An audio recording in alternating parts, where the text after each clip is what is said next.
नमस्कार दोस्तों, आज मैं आपको महाभारत के उस पात्र की कहानी सुनाने जा रही हूँ जिसका महाभारत में विशेष योगदान था। यह महाभारत की उन अनेक कथाओं में से एक कथा है जो बच्चों को नीति और साहस का पाठ पढ़ाती है। यह कहानी अर्जुन और सुभद्रा के पुत्र अभिमन्यु की है, जिसने केवल 16 वर्ष की आयु में युद्ध में लड़ते हुए वीर गति को प्राप्त किया था।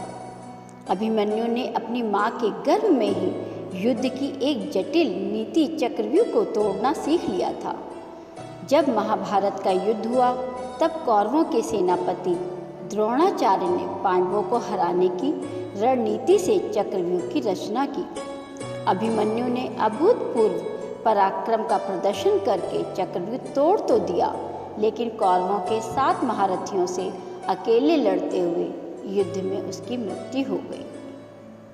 महाभारत की कहानी में चक्रव्यूह में अभिमन्यु का वध। इस कहानी की शुरुआत तब से होती है जब सुभद्रा गर्भवती थी। एक बार रात को अर्जुन अपनी गर्भवती पत्नी सुभद्रा के साथ बात कर रहा था। जब वह उसे नई युद्ध संरचना चक्रव्यूह के बारे में बताता है। चक्रव्यूह यानी युद्ध में सैनिकों को खड़ा करके एक ऐसी जटिल गोलाकार संरचना का निर्माण करना था जिसमें कई परतें होती हैं। इस व्यूह से बाहर निकलना प्रवेश करने की तुलना में कहीं अधिक कठिन होता है। सुभद्रा के गर्भ के अंदर उसका होने वाला पुत्र अभिमन्यु भी अपने पिता से इस व्यूह की रचना के बारे में सुन रहा था। अर्जुन सुभद्रा को बता रहा था कि चक्रव्यूह में कैसे प्रवेश किया जाता है, लेकिन तभी सुभद्रा को नींद आने लगती है और अर्जुन ने बात वहीं रोक दी। गर्भ में पल रहा अभिमन्यु अपने पिता से चक्रव्यूह से बाहर निकलने की रणनीति नहीं सीख पाया। इसके कुछ समय बाद पांडव कौरवों से द्रुत क्रीड़ा में अपना राजपाट सब हार गए और उन्हें 12 वर्ष के वनवास और 1 वर्ष के अज्ञातवास पर जाना पड़ा। इस समय के दौरान अभिमन्यु का जन्म हुआ और वह अपनी माँ के साथ अपने मामा श्री कृष्ण के घर द्वारका में पलने लगा। समय आने पर पांडव वनवास व अज्ञातवास से लौटे, लेकिन दुर्योधन ने जब उन्हें उनका राज्य वापस करने से मना कर दिया। जब कई प्रयासों व चर्चाओं के बाद भी वह उन्हें नहीं मना पाया तो पांडवों और कौरवों के बीच में युद्ध होना तय हो गया।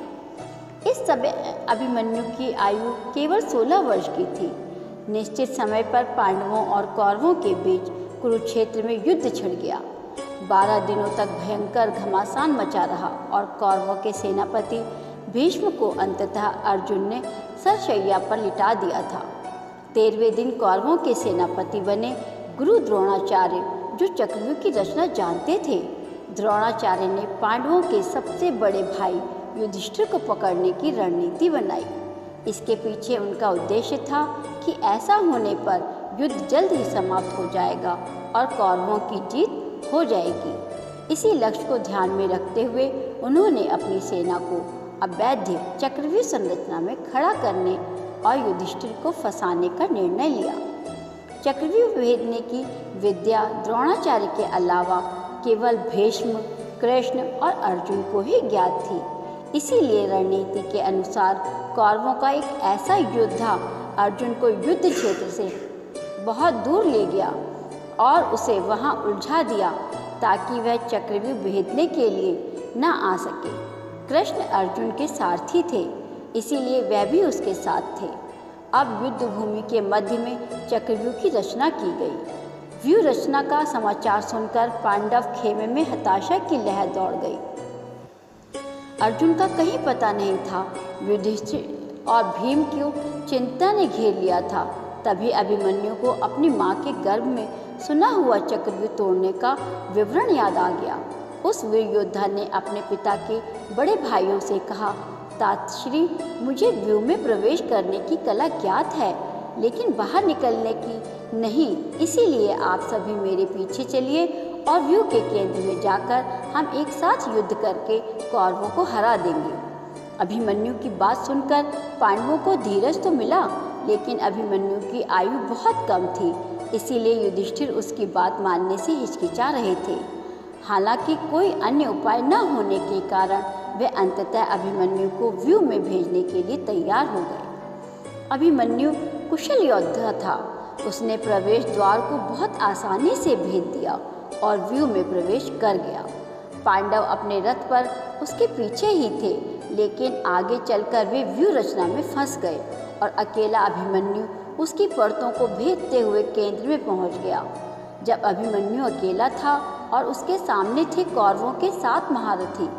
महाभारत युद्ध की शुरुआत में भीष्म ने युद्ध के नियम बनाए थे, जिसमें से एक यह भी था कि एक योद्धा से एक ही योद्धा लड़ेगा।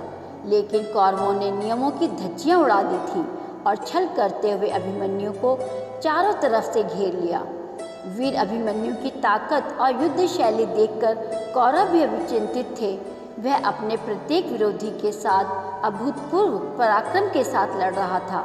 निसंदेह यह एक हारी हुई लड़ाई थी, लेकिन अपना रथ, तलवार, धनुष बाण और भाला खोने के बाद भी अभिमन्यु ने हार नहीं मानी। अंत में उसने अपने टूटे हुए रथ के एक पहिए को शस्त्र के रूप में उठाया और लड़ने लगा। लेकिन सहस्त्र और एक साथ खड़े कौरवों के उन 7 महारथियों ने अंततः उसका वध कर दिया।